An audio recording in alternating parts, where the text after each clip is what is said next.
बेटा बेटी में अंतर।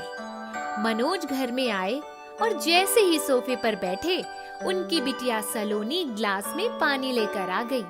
पापा पानी पी लीजिए, मैं पंखा चालू कर देती हूँ। अरे, मेरा लाडला कुलदीप नहीं दिखाई पड़ रहा है। कुलदीप कहाँ चला गया? पापा भैया बाहर खेल रहा होगा, मैं उसे बुलाती हूँ। इतने में कुलदीप घर में आ जाता है। यहाँ आओ बेटा, मेरे पास बैठो। ये देखो, तुम्हारे लिए बढ़िया टी शर्ट लाया हूँ। अरे वाह, यह तो बड़ा अच्छा टी शर्ट है। भैया पहनेगा तो पूरा हीरो लगेगा। इसका डिजाइन मुझे पसंद नहीं है। पापा भैया आप लोग मुंह हाथ धो लीजिए, मैं खाना लगा देती हूँ। सलोनी बिटिया, तुम भी हाथ पैर धो लो, मैं खाना लगाती हूँ। अरे सलोनी को काम करने दो, इसे भी सब कुछ सीखना है। मम्मी, मैं पिज्जा ऑर्डर करता हूँ। रोज रोज दाल चावल रोटी खाकर उब गया हूँ। बेटा कल ही तो पिज्जा मंगाए थे।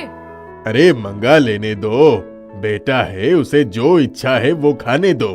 सलोनी अपने दादाजी के पास पहुँचती है। दादाजी, हमारे समाज में बेटों को हमेशा ऊंचा दर्जा क्यों दिया जाता है?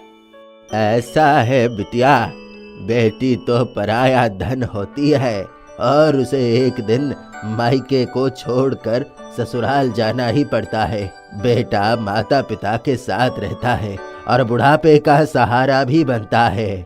दादाजी, क्या बेटी माँ बाप का सहारा नहीं बन सकती? बेटी को तो अपने सास ससुर का सहारा बनना पड़ता है। वह गाय की तरह होती है, जिस खूंटे में बांध दिया जाए वही जिंदगी भर बंधी रहती है। यही हमारे समाज में होता चला आया है। दादी, मैं तो यही चाहती हूँ कि बेटा और बेटी में कोई भेदभाव नहीं होना चाहिए। बात तो सही कह रही हो। 2 दिनों के बाद, मम्मी जल्दी से आओ। क्या हुआ बेटी? मेरा हाथ जल गया मम्मी। अरे जल गई, दवाई लगा लो। अरे हल्दी लगा दो, ठीक हो जाएगी। यशोदा हल्दी का लेप सलोनी के हाथों पर लगाती है। मम्मी बहुत जलन हो रही है। रुक जाओ, कुलदीप को भेजकर मलहम मंगवाती हूँ। इतने में कुलदीप बाहर से रुआंसा होकर आता है। गिरने से उसके पैर में खरोच आ गई होती है। अरे मेरे बेटे, ये क्या हो गया? गिर गया, बहुत चोट लग गई, बहुत दर्द हो रहा है। अरे बाप रे, कुलदीप मेरा सोनू। यशोदा, मैं इसे डॉक्टर के पास ले जा रहा हूँ। मैं भी चल रही हूँ। कुलदीप बेटा, चिंता मत करो, ठीक हो जाओगे। सलोनी, तुम खाना बनाने के बाद घर का बाकी का काम देख लेना। हम लोग डॉक्टर के पास से अभी आते हैं। ठीक है मम्मी, मैं खाना बना लूंगी।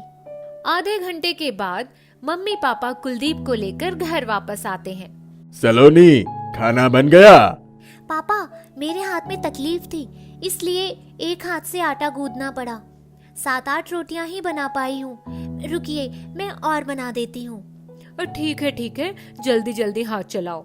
ससुराल में जाओगी तो सब काम टाइम से ही करना होगा, वरना सास तुम्हारी खूब खबर लेगी। मम्मी, मेरे हाथ के बारे में भी तो सोचो। 2 दिन पहले ही मैं जल गई थी और अभी तक हाथ में दर्द है। 15 साल के बाद। पापा, मैं MBA की पढ़ाई करना चाहता हूँ। मेरे 2 दोस्त भी कर रहे हैं। ठीक है बेटा, कितना खर्चा आएगा? मैं उसके लिए तैयार हूँ। जाओ बेटा, अच्छे से पढ़ाई करो, मेरा नाम रोशन करो। हाँ बेटा, तुमसे हमें बहुत आशाएं हैं। हम लोगों की चिंता मत करना, खूब मन लगाकर पढ़ना। रुपए पैसे की चिंता जरा भी मत करना।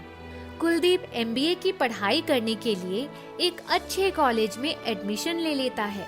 मम्मी, मैंने भी ग्रेजुएशन की पढ़ाई पहले से ही पूरी कर ली है। मेरी भी इच्छा है मैं MBA करूं। बिटिया, अब हम लोग तुम्हारे हाथ पीले करने का सोच रहे हैं। ससुराल में जाकर MBA कर लेना। मम्मी, मैं अभी शादी नहीं करना चाहती। सबसे पहले मैं अपने पैरों पर खड़ी होना चाहती हूँ।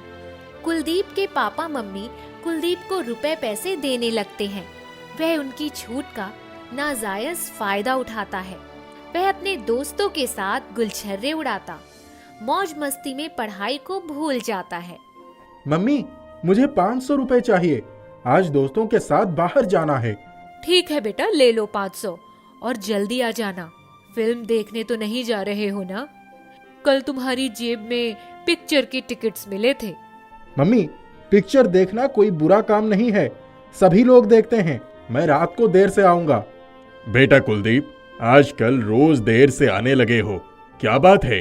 पापा, आजकल दोस्तों के ग्रुप में पढ़ाई करता हूँ। कुलदीप एमबीए की पढ़ाई बीच में ही छोड़ देता है, लेकिन घर वालों को नहीं बताता। सलोनी को कॉलेज की तरफ से स्कॉलरशिप मिलती है और वह अपनी पढ़ाई शुरू कर देती है। वह घर का काम करके भी पढ़ाई करती है और बहुत अच्छे नंबरों से पास होती है। मम्मी पापा, मैं बहुत अच्छे नंबरों से पास हो गई हूँ, मुझे डिस्टिंक्शन मिला है। शाबाश, वाह बिटिया, तुमने तो मेरा सर गर्व से ऊंचा कर दिया है। तुमने घर को देखते हुए भी इतने अच्छे से पढ़ाई की और बहुत अच्छे अंक अर्जित किए, यह सचमुच सराहनीय है। बिटिया, तुमने बहुत बड़ा काम किया है, मुझे आज बहुत खुशी मिली है। कुछ दिनों के बाद सलोनी को उसकी काबिलियत के बदौलत एक अच्छी विदेशी कंपनी में बड़े पद पर नौकरी मिल जाती है। मम्मी पापा, आप लोग मुंह मीठा कीजिए, मुझे एक बहुत अच्छी नौकरी मिली है। अब मैं आप लोगों का सपोर्ट करूंगी। भैया की एमबीए की पढ़ाई भी कंप्लीट हो जाएगी, उन्हें भी अच्छा सा जॉब मिल जाएगा। क्यों भैया? हाँ हाँ, क्यों नहीं। सलोनी के पापा की कंपनी में स्ट्राइक हो जाती है और उनके मालिक द्वारा ताला लगा दिया जाता है। धीरे धीरे मनोज के पास रखे हुए पैसे खत्म हो जाते हैं। उनके बेटे कुलदीप ने भी उनकी आशाओं पर पानी फेर दिया होता है। वे बहुत उदास हो जाते हैं। सलोनी पापा के सामने आकर बैठ जाती है। पापा, आप चिंता छोड़ दीजिए, आपने हम लोगों के लिए बहुत किया है। आप आराम से घर में बैठिए, मैं पूरे घर का खर्चा चलाऊंगी। मैं आपकी बेटी हूँ, किसी भी चीज की कमी नहीं होने दूंगी। उस दिन से सलोनी पूरे घर की जिम्मेदारी अपने कंधों पर लेकर उसे बखूबी निभाने लगती है। 2 वर्ष के बाद कुलदीप एमबीए की पढ़ाई ठीक से न करने के कारण बीच में ही छोड़ देता है और नौकरी की तलाश करने लगता है। उसे कहीं भी ढंग की नौकरी नहीं मिल पाती। कुलदीप, हम लोगों ने तुम्हें सारी सुविधाएं दी, इतनी मोटी फीस भरकर भी तुम्हें एमबीए में एडमिशन दिलाया, लेकिन तुमने सब गुड़ गोबर कर दिया। तुमने अपनी जिम्मेदारी नहीं संभाली। पापा, मैं प्रिंटिंग का बिजनेस करना चाहता हूँ, मुझे रुपयों की मदद चाहिए, मैं सब कुछ संभाल लूंगा। ठीक है, प्रोविडेंट फंड की राशि में 4 लाख रुपए देकर बेटे को बिजनेस करने का मौका दे दीजिए। कुलदीप प्रिंटिंग का बिजनेस शुरू करता है, लेकिन ध्यान नहीं देता। उसकी लापरवाही की वजह से बिजनेस फ्लॉप हो जाता है। उसके पापा के द्वारा लगाया हुआ सारा पैसा पानी में चला जाता है। कुलदीप, तुमने एमबीए की पढ़ाई छोड़ दी, बिजनेस कराया, उसे भी डुबा दिया। अब पता नहीं क्या करने का इरादा है। पापा, आप चिंता मत कीजिए, भैया को नौकरी मिल जाएगी। मैं उनके लिए प्रयास करूंगी। भैया, मेरी कंपनी में सेल्स रिप्रेजेंटेटिव का जॉब है, वह मैं आपको दिलवा सकती हूँ। बाहर धूप और बरसात में घूमना मेरे बस का नहीं है, ऐसी नौकरी का मैं क्या करूँगा। भैया, जॉब अच्छा है, आगे प्रमोशन के चांसेस हैं। मेरी कंपनी बहुत अच्छी तनख्वाह देती है। पहले मेहनत पड़ेगी, लेकिन बाद में आराम भी मिलेगा। बेटा, अपनी दीदी की बात मान लो, वह उसी कंपनी में अच्छे पद पर है, उसका सपोर्ट भी रहेगा। कुलदीप, एक बार अच्छे से काम करके देखो, तुम्हें बहुत अच्छा लगेगा और तुम्हें कोई भी दिक्कत आएगी तो मैं हूँ ना। सलोनी भाई कुलदीप को मना लेती है और उसे अपनी कंपनी में सेल्स रिप्रेजेंटेटिव का जॉब दिलाती है। उसके मम्मी पापा, दादा दादी जो बेटा बेटी में अंतर कह रहे थे, उनकी आंखें खुल जाती हैं। मेरी बेटी सलोनी ने अपनी लगन, मेहनत, कर्म और व्यवहार से यह दिखला दिया कि एक बेटी भी माँ बाप की कसौटी पर पूरी तरह से खरी उतर सकती है। बेटी और बेटा एक समान है, हमें बेटा और बेटी में कोई अंतर नहीं मानना चाहिए। एक शहर में शांति नाम की एक सास, उसका बेटा प्रशांत और बहू निर्मला रहते हैं। शांति बहुत घमंडी, गुस्सैल और जिद्दी स्वभाव की रहती है और बहू निर्मला बड़े निर्मल और सुंदर स्वभाव की मासूम महिला होती है। बहू, तूने चाय नाश्ता तो मुझे दे दिया, अब बिस्किट और नमकीन कौन लेकर आएगा? अब मेरा मुंह क्या देख रही है? जा जल्दी से लेकर आ। हाँ सासू माँ, अभी लाई। बहू बिस्किट और नमकीन भी प्लेट में रखकर ले आती है और टेबल पर रख देती है। कैसा नाश्ता बनाया है? इसमें घी डाला ही नहीं। जा जल्दी से जा और इसमें 3 चम्मच घी डाल कर ला। कंगाल के घर से आई है, इसीलिए बार बार नाश्ते में घी कम डालती है। मेरा बेटा कमाता है, बता तेरा क्या जाता है? माँ जी, अधिक घी आपके लिए नुकसानदायक है। मैं घी ला रही हूँ, लेकिन आपसे मेरी रिक्वेस्ट है कि आप घी कम खाइए। मुझे सिखा रही है? बड़ी डॉक्टर बनती है। जा, जो कह रही हूँ वही करना, वरना डंडे से तुझे समझाऊंगी। बहू घी लाती है और सासू माँ के नाश्ते में 1 चम्मच डाल देती है। 2 चम्मच और डाल। इतना कहकर सास शांति खुद अपने हाथों से 2 चम्मच घी निकाल कर ले लेती है। माँ जी बस करिए। शांति उसे जोर से धक्का देती है। बहू निर्मला सर झुकाकर वहाँ से हटकर वॉशरूम में चली जाती है। बहू, बहू, अरे निर्मला बहरी हो गई क्या? कब से बुला रही हूँ तुझे। आई माँ जी, वॉशरूम चली गई थी। कहिए ना, क्या करना है? दाल चावल रख दे और आकर मेरे पैर दबा दे। निर्मला कुछ देर के बाद आकर अपनी सास के पैर दबाने लगती है। ऐसा लगता है तेरे हाथ में जोर ही नहीं, किस मरीज से पाला पड़ गया है। बहू निर्मला जोर लगाकर पैर दबाने लगती है। अरे नालायक, मेरा पैर तोड़ देगी क्या? तेरा तो वही हाल है कि या तो बैल चले ही नहीं और चले तो मेड़ ही उखाड़ डाले। जरा आहिस्ता आहिस्ता चला। फिर से तेरे हाथों को लकवा मार गया। निर्मला सर झुकाकर पैर दबा रही है। अब जा रसोई बना, आधे घंटे बाद मुझे भूख लग जाएगी। जल्दी जल्दी हाथ चलाना। निर्मला जाकर रसोई में रेडियो ऑन करके खाना बनाने लगती है। शांति रेडियो का स्विच ऑफ कर देती है। तू सुनेगी गाना तो क्या पकाएगी खाना? सब गुड़ गोबर कर देगी। एक हम थे जो बिना रेडियो बिना टीवी के जीवन बिता चुके हैं। टीवी रेडियो तो छोड़ो, गांव में बिजली भी नहीं थी। आजकल तुम लोगों के नए नए चोचले, नए नए नखरे। अगर मैं ध्यान न दूं तो खाना भी चौपट हो जाए। ऐसा बना देगी कि कुत्ता भी ना खाए। हाँ माँ जी, मैं तो सब कुछ आपसे ही सीख रही हूँ। यह एक बात तूने समझदारी की है। यह भी आपकी ही कृपा है माँ जी। चल चल, ज्यादा मक्खन मत लगा, गुड़ ढंग सीख ले, हाथ चला।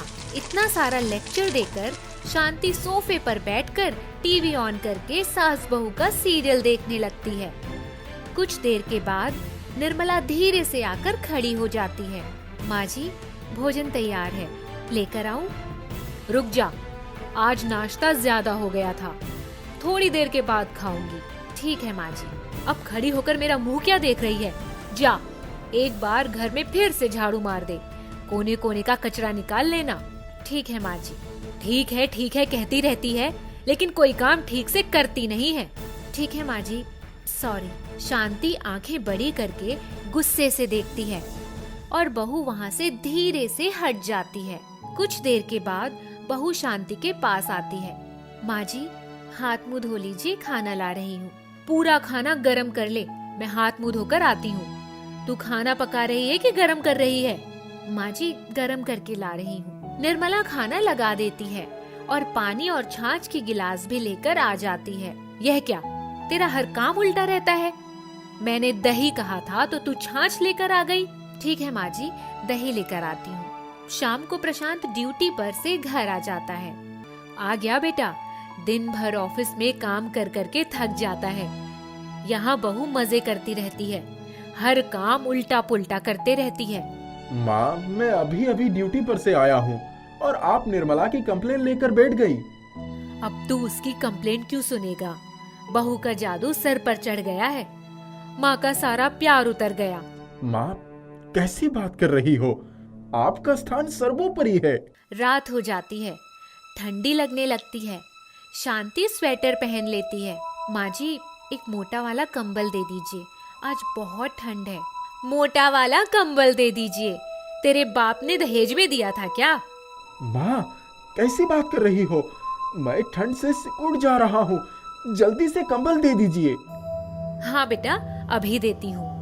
बहू, जल्दी से कंबल लेकर आ जा। मेरे बेटे को ठीक से उड़ा देना। इसके बाद आकर मेरे पैर दबा देना। ठीक है माँ जी, मैं स्वेटर पहनकर आती हूँ। जल्दी से आ जा। निर्मला स्वेटर पहनते पहनते अपनी सास के पास आ जाती है और उनके पैर दबाने लगती है। अब ले, हाथ दबा। निर्मला अपनी सास का हाथ दबाने लगती है। इतने में शांति उसे अपने हाथ से जोर से धक्का देती है और खुद हथेली के दर्द से परेशान हो जाती है।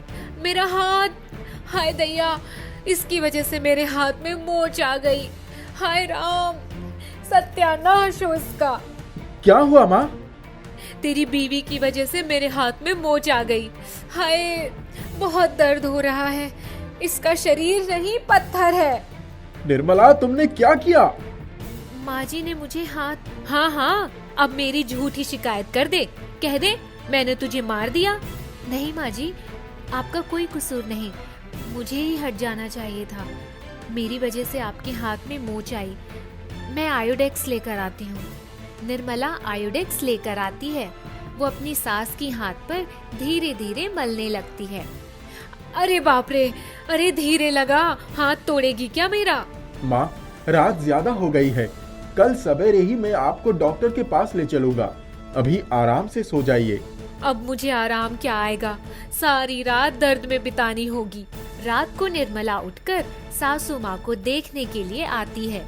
उसकी सास शांति खर्राटे मारती हुई सोती दिखाई पड़ती है। निर्मला फिर से अपने बेडरूम में पहुंच जाती है। अच्छा हुआ, माँ जी को आराम हो गया। निर्मला, तुमने जो आयोडेक्स लगाकर माँ की मालिश कर दी, उसका बड़ा फायदा हुआ।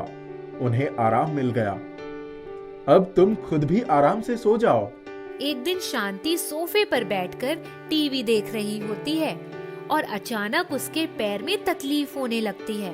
अरे बहू, जल्दी आ, देख मेरा एक पैर उठ नहीं रहा है। मुझसे बोला नहीं। निर्मला दौड़ कर आई और अपनी सासू माँ को सहारा दिया। उसने तुरंत ऑटो बुलाया और सहारा देकर सासू माँ को उसमें बिठाया और अस्पताल लेकर चली गई। वहाँ इलाज चालू हो गया। डॉक्टर ने इंजेक्शन लगाया। आपने एक काम बहुत अच्छा किया कि इन्हें तुरंत अस्पताल लेकर आ गई, वरना इनकी हालत और ज्यादा बिगड़ जाती। मुझे लगता है इन्हें पैरालिसिस। हाँ, आपका अंदाजा सही है। अब इनका बड़ा ध्यान रखना होगा। इनका ब्लड टेस्ट, एक्सरे और हर प्रकार की जांच हो जाए, फिर हम किसी नतीजे पर पहुंच सकते हैं। प्रशांत भी हॉस्पिटल आ जाता है। निर्मला, तुमने बहुत अच्छा काम किया जो माँ को तुरंत अस्पताल लेकर आ गई। यह मेरी भी तो माँ है। दूसरे दिन इनके खाने पीने का विशेष ध्यान रखना होगा। तेल मसाला कम, दूध की मलाई और घी बिल्कुल नहीं खाना है। इन्हें कुछ एक्सरसाइज भी करनी होगी। कुछ दिनों के बाद शांति हॉस्पिटल से घर आ जाती है। निर्मला उसका पूरा ध्यान रखती है। उनकी तबीयत में सुधार भी आने लगता है। निर्मला बिटिया, मैंने तुझे बहुत दुख दिए, इसके बावजूद तुमने कभी कोई शिकवा नहीं किया। मेरी सेवा में हमेशा लगी रही, हमेशा मेरी मार और डांट सहती रही। तूने हमेशा मेरा भला ही चाहा है। तुमने बीमारी में भी मेरी बहुत सेवा की। एक बेटी भी इतना नहीं कर पाएगी। तू मेरे लिए एक बेटी से बढ़कर है। तूने एक बेटी से भी बढ़कर फर्ज निभाया है, लेकिन मैं एक माँ का फर्ज नहीं निभा पाई। मुझे माफ कर दे बेटा। माँ, आप मुझसे माफी मत मांगिए। आपने मुझे बिटिया का दर्जा दे दिया। इससे बड़ी चीज मेरे लिए और क्या हो सकती है। शांति ने निर्मला को अपने गले लगा लिया और दोनों की आंखों में खुशी के आंसू झलकने लगे।